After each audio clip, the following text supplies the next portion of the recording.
boas tardes, boas noites. Com a proximidade do Natal, vamos ler uma crônica de Humberto de Campos a respeito justamente da proximidade do Natal primeiro, da vinda de Jesus, e como funcionou toda aquela sociedade à época, imediatamente antes da vinda de Jesus. Crônica de Natal, Irmão X, Chico Xavier.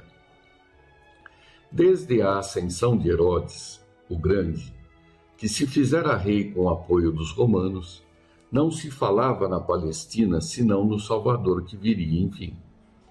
Mais forte que Moisés, mais sábio que Salomão, mais suave que Davi, chegaria em suntuoso carro de triunfo para estender sobre a terra as leis do povo escolhido. Por isso, judeus prestigiosos, descendentes das 12 tribos, preparavam-lhe oferendas em várias nações do mundo. Velhas profecias eram lidas e comentadas na Fenícia e na Síria, na Etiópia e no Egito. Dos confins do Mar Morto às terras de Abilena, tumultuavam notícias da suspirada reforma. E mãos hábeis preparavam com devotamento e carinho o advento do Redentor. Castiçais de ouro, de prata, eram buriladas em Cesareia. Tapetes primorosos eram tecidos em Damasco. Vasos finos eram importados de Roma. Perfumes raros eram trazidos de remotos rincões da Pérsia. Negociantes habituados à cobiça cediam verdadeiras fortunas ao Templo de Jerusalém, após ouvirem as predições dos sacerdotes. E filhos tostados do deserto vinham de longe trazer ao santuário da raça a contribuição espontânea com que desejavam formar nas homenagens ao celeste renovador. Tudo era febre de expectação e ansiedade. Palácios eram reconstruídos, pomares e vinhas surgiam cuidadosamente podados. Touros e carneiros, cabras e pombos eram tratados com esmero para o regozijo esperado. Entretanto, o emissário divino desce ao mundo na sombra espessa da noite. Das torres e dos montes hebreus inteligentes recolhiam a grande notícia. Uma estrela estranha rutila no firmamento. O enviado, porém, elege pequena manjedoura para seu berço de luz. Milícias angelicais rejubilam-se em pleno céu, mas nem príncipes, nem doutores, nem sábios e nem poderosos da terra lhe assistem à consagração comovente e sublime. São pastores humildes que se aproximam, estendendo-lhe os braços. Camponeses amigos entregam-lhe gotas de leite alvo. E porque as vozes do céu se fazem ouvir, cristalinas e jubilosas, cantam eles também. Glória a Deus nas alturas, paz na terra, boa vontade para com os homens. Ali, na estrebaria singela, estão ele e o povo. E o povo com ele inicia uma nova era. É por isso que o Natal é a festa da bondade vitoriosa, lembrando o reino divino que desceu da glória à manjedoura, reparte com teu irmão tua alegria e tua esperança, teu pão e tua veste. Recorda que ele, em sua divina magnificência, elegeu por primeiros amigos e benfeitores aqueles que do mundo nada possuíam para dar, além da pobreza ignorada e singela. Não importa sejas, por enquanto, terno e generoso para com o próximo somente um dia. Pouco a pouco, aprenderás que o espírito do Natal deve reinar conosco em todas as horas de toda a nossa vida. Então, serás o irmão abnegado e fiel de todos, porque em cada manhã ouvirás uma voz do céu a sussurrar-te sutil: Jesus nasceu, Jesus nasceu. E o mestre do amor terá realmente nascido em teu coração para viver contigo eternamente. Muito interessante essa crônica, pois, primeira coisa, se destaca que não era segredo a vinda de Jesus à Terra.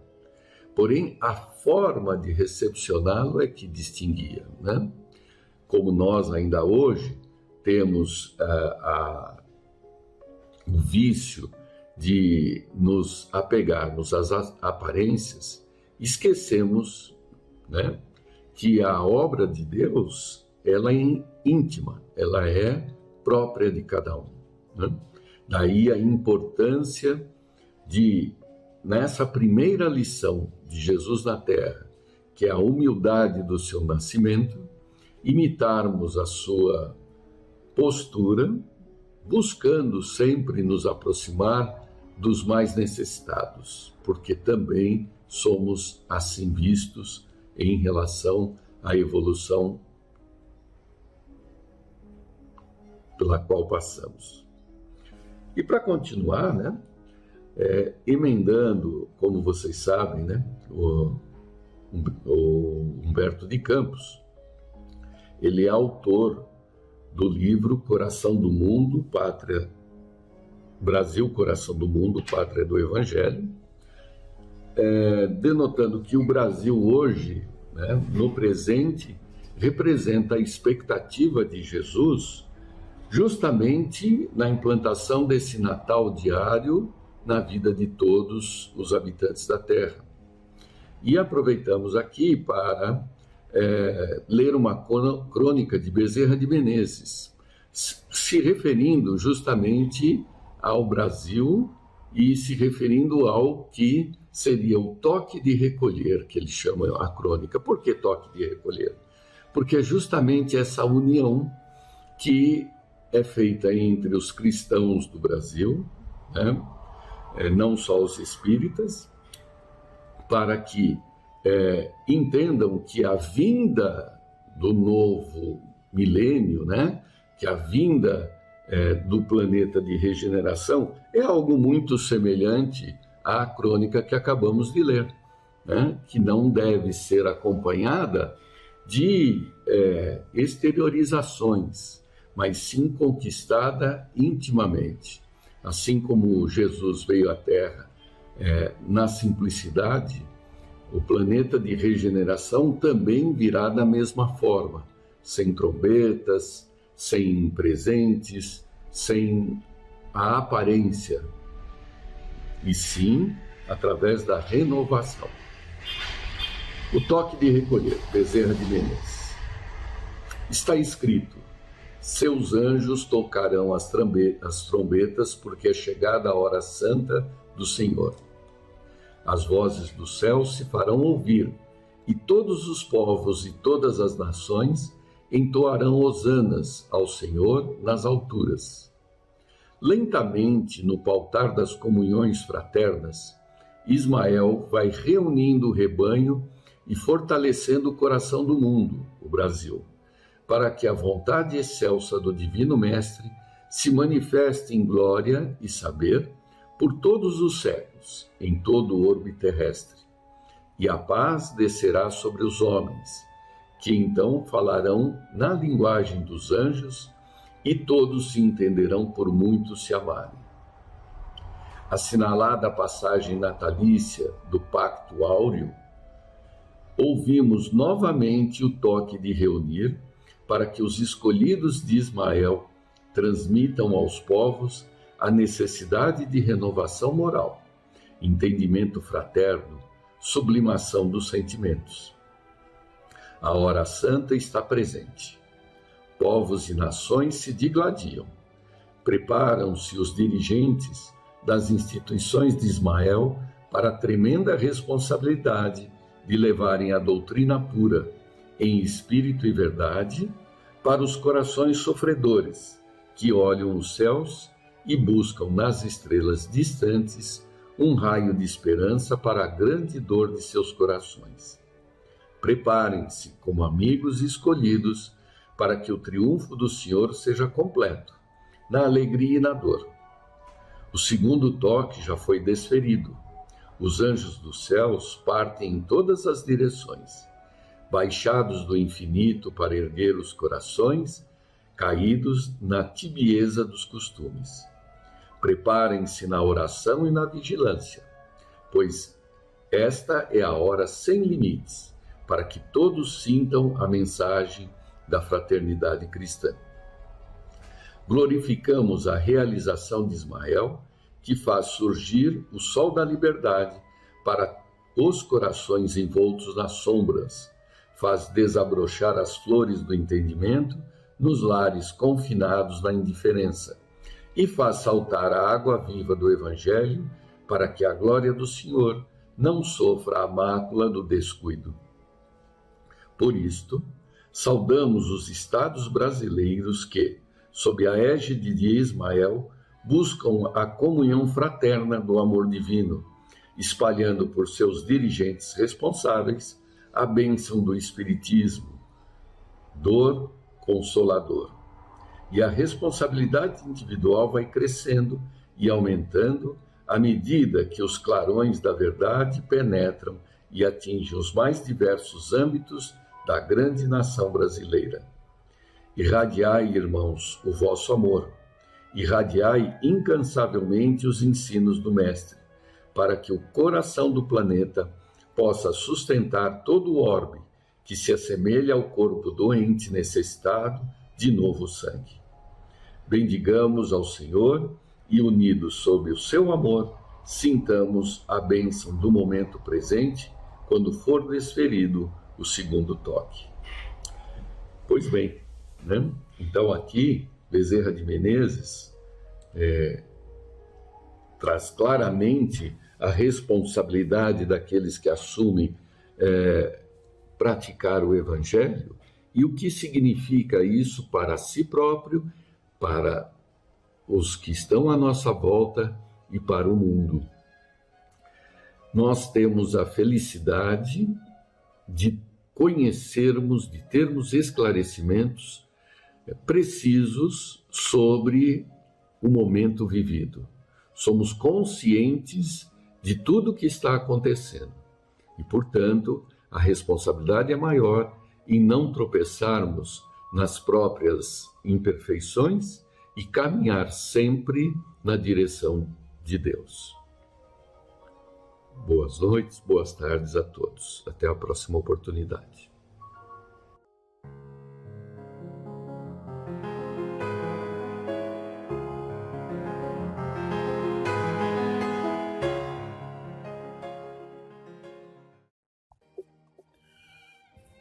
Olá, como vão todos? Espero que todos estejam em paz, todos estejam com saúde, todos estejam bem e os seus familiares também. Nós vamos iniciar essa palestra doutrinária com a prece que Jesus nos ensinou. Pai nosso, que estais nos céus, santificado seja o vosso nome. Venha a nós o vosso reino.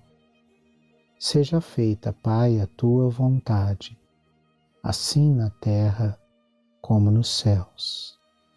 O pão nosso de cada dia dai-nos hoje. Perdoa, Senhor, as nossas dívidas, na medida em que perdoamos os nossos devedores. Não nos deixes, Senhor, cair em tentação. Livra-nos de todo o mal. Que assim seja, graças a Deus, graças a Jesus. A gente vai tratar de um assunto nessa palestra doutrinária que é controverso para alguns, mas que é muito claro no Livro dos Espíritos.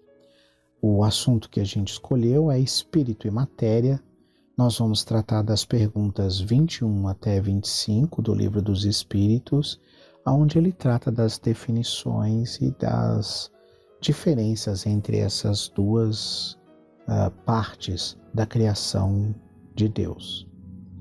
Então vamos à leitura. Espírito e matéria. Pergunta número 21.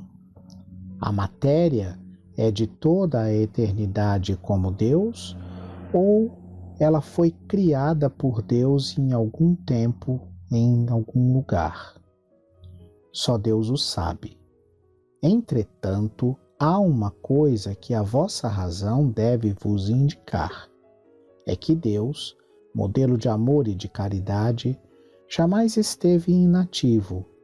Por mais distante que se consiga imaginar o início de sua ação, é muito difícil compreender que Deus esteja um segundo sequer na ociosidade.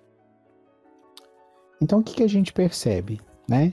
Que ainda que a matéria e Deus tenham o seu início em algum ponto que nos é difícil de perceber, ou em algum momento longínquo lá atrás, né?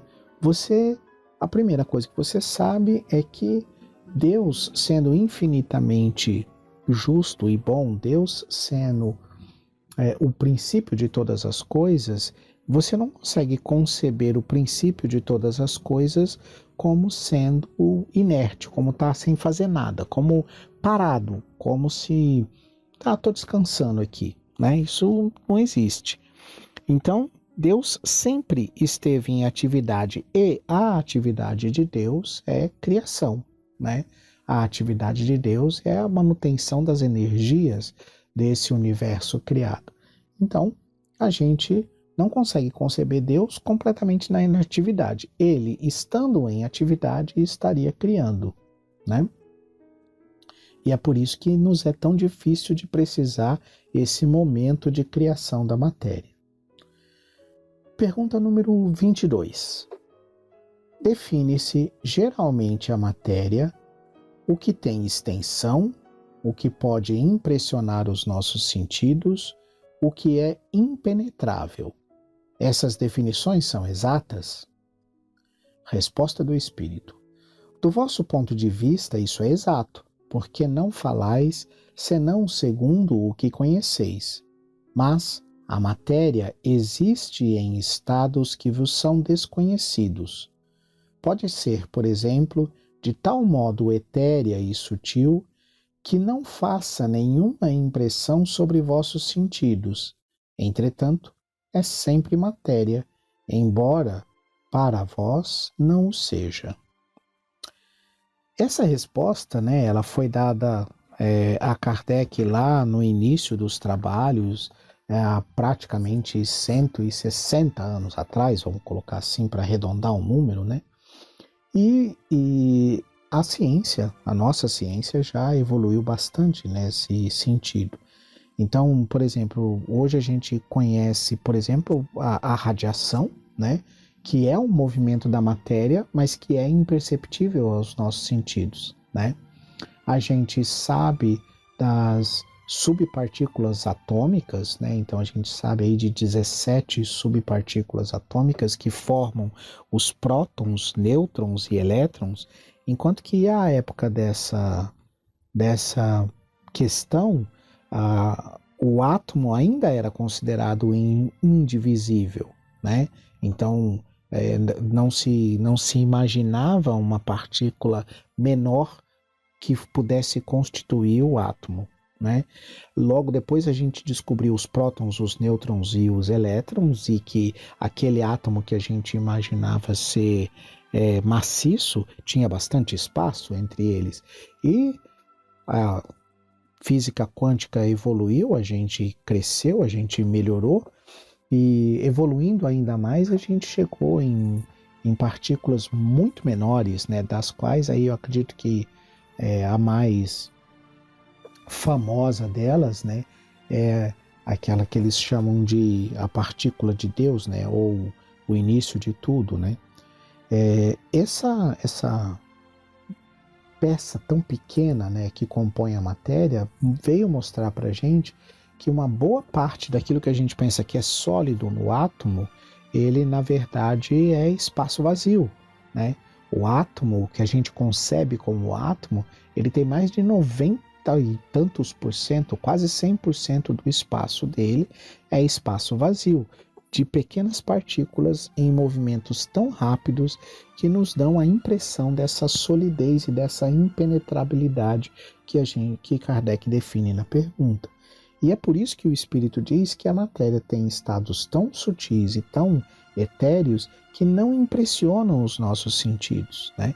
Então, já naquela época não era uma definição perfeita. Hoje em dia, com os conhecimentos que a gente tem, também não é uma definição exata essa coisa da impenetrabilidade. Mas vem a próxima pergunta de Kardec, né, nesse processo de esclarecimento, que é, então, que definição podeis dar da matéria? Ou seja, ele está perguntando aos espíritos que definição os espíritos podem dar da matéria. Observa que, apesar da primeira pergunta e da primeira resposta estar desatualizada, observe como essa segunda parte da pergunta e essa segunda parte da resposta, ela preenche mesmo os requisitos mais exigentes dos dias de hoje. Resposta do Espírito. A matéria é o laço que retém o Espírito. É o instrumento que o serve ao Espírito e sobre o qual, ao mesmo tempo, exerce a sua ação. Então, ela é um instrumento que serve ao Espírito, mas sobre o qual o Espírito exerce a sua ação, né? Então, essa que é a resposta aí do Espírito. E aí Kardec faz um comentário muito pertinente, que ele diz: sob este ponto de vista, pode-se dizer que a matéria é o agente, o meio com o auxílio do qual e sobre o qual o Espírito age, né? O que exatamente isso quer dizer, né? Um linguajar que talvez não fique muito claro para as pessoas nos dias de hoje, mas Kardec, para mim, é um diplomata da educação. Ele sempre consegue deixar as coisas claras. Vamos ver o que a gente consegue fazer para fazer as pessoas entenderem, né? O que ele está querendo dizer? Por exemplo, vamos dar um exemplo. Vocês agora estão ouvindo a minha voz, vocês agora estão prestando atenção naquilo que eu estou dizendo e falando. Essa é uma manifestação da minha inteligência e, consequentemente, do meu espírito. É uma manifestação racional sobre aquilo que eu estou lendo. Ocorre que você só consegue ter noção do que foi que eu disse porque o som viaja pelo ar, né? E você consegue captar essa vibração do som viajando pelo ar com os seus ouvidos em um código, em um conjunto que a gente chama de linguagem, que são as palavras, e você, compreendendo as palavras, consegue montar de novo a minha ideia, né? A ideia que eu pensei. Então eu pensei a ideia, traduzi ela em palavras, emiti as palavras através da fala, você as ouviu essas palavras, compreendeu essas palavras e remontou a ideia na sua cabeça, né? Então eu, enquanto espírito, para que eu manifeste a minha ideia, eu preciso agir sobre o ar, sobre as minhas cordas vocais, em uma palavra, sobre a matéria, para transmitir essa mensagem até você. E você, enquanto espírito, para compreender isso, você precisa receber esse padrão vibratório que a matéria te trouxe, traduzir ele dentro do seu entendimento e transformar ele de novo numa ideia. É nesse sentido que o espírito age sobre a matéria para que ela exerça a função que ele gostaria que ela exercesse e é influenciado pela matéria. Então eu, enquanto transmitindo o som, estou agindo sobre a matéria, e você, enquanto ouvindo e interpretando o som, está sendo estimulado pela matéria a usar a sua inteligência. É nesse sentido que a matéria é o agente do espírito ou o meio com o qual o espírito age e faz as coisas que ele precisa fazer para se manifestar. Pergunta número 23. O que é então o Espírito? A resposta que o Espírito dá: o princípio inteligente do universo. Kardec insiste tentando esclarecer o mais possível e pergunta: qual é a natureza íntima do Espírito? E a resposta dos Espíritos é: o Espírito não é fácil de ser analisado em vossa linguagem, porque o Espírito não é uma coisa palpável. Para vós, ele não é nada, mas para nós é alguma coisa. Sabei bem, o nada é coisa nenhuma e o nada não existe. O que tem de interessante nessa resposta, né? Primeiro essa ideia, vamos colocar assim, que a gente tem do nada, né? Como se fosse um vazio absoluto, ou a não presença de absolutamente nada, né? Nesse sentido do nada. E isso a gente sabe que não existe. Sempre há algo preenchendo os espaços e as entranhas daquilo que a gente não está vendo, daquilo que a gente não sabe como é, né? Qual que é vamos dizer assim, então, o que seria o espírito? O que ele é, né? Como ele mesmo diz, o espírito não é fácil de ser analisado na nossa linguagem, ele não é muito simples da gente traduzir o que seria o espírito em palavras, porque para nós ele seria impalpável, já que a gente não pode tatear o espírito, a gente não pode ver ele. Você só consegue ouvir o espírito porque ele age sobre a matéria, transformando o seu pensamento em voz, né? Você só consegue perceber o espírito porque ele age sobre a matéria, provocando sons, provocando cheiros, provocando sensações que os teus sentidos conseguem captar. Então vamos entender assim. Então, se você tirar do espírito essa possibilidade de agir sobre a matéria, ou seja, nós estamos isolando só o espírito e tirando a matéria dele, porque aí ele não estaria agindo sobre nada, então é muito difícil para nós compreender que esse espírito exista, porque a gente não vai conseguir perceber a manifestação dele, perceber como a expressão daquilo que ele está pensando, a não ser que a gente seja evoluído o suficiente para receber uma transmissão de pensamento, né? Uma comunicação por telepatia. Então é por isso que para nós é tão difícil essa ideia, né? essa concepção de algo que não seja matéria, dado o nosso grau de adiantamento. Kardec então pergunta número 24, o espírito é sinônimo de inteligência? E aí vem a resposta do espírito. A inteligência é um atributo essencial do espírito. Todavia, um e outro se confundem num princípio comum, de sorte que, para vós, é uma mesma coisa. Por que para nós inteligência e espírito seriam a mesma coisa? Porque a gente tende a individualizar o espírito, a personificar ele, né? Então, quando você olha para uma pessoa, você dá nome, você sabe as características de caráter, de comportamento, de educação, de gentileza, você sabe a capacidade intelectual dessa pessoa, quanto que ela leu, quanto que ela entende. Então, a gente tende a enxergar o espírito, por causa do nosso grau de adiantamento, através das manifestações de inteligência e de moralidade desse espírito. E é por isso que para nós é tão difícil separar a inteligência do espírito, né? Mas ele deixa aqui bem claro que, na verdade, a inteligência é um atributo essencial do espírito. O que isso quer dizer? O que é um atributo? Né? A gente já conversou sobre isso em outros momentos, mas vamos lá, vamos repassar a questão do atributo. Né? Atributo é aquilo que quando você tira, aquilo que é, deixa de ser. Né? Então eu sempre gosto de usar o exemplo da cadeira, né? Porque aí fica bem fácil.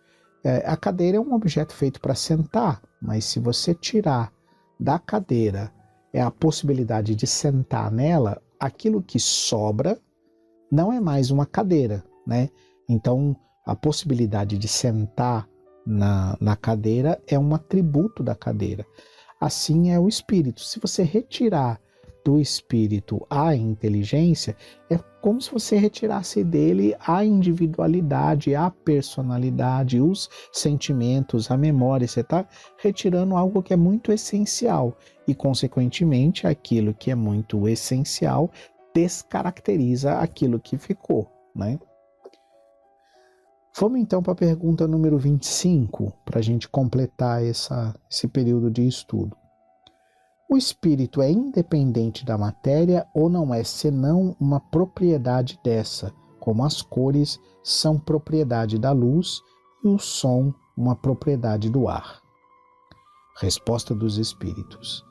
Ambos são distintos, mas é necessária a união do espírito e da matéria para dar inteligência à matéria.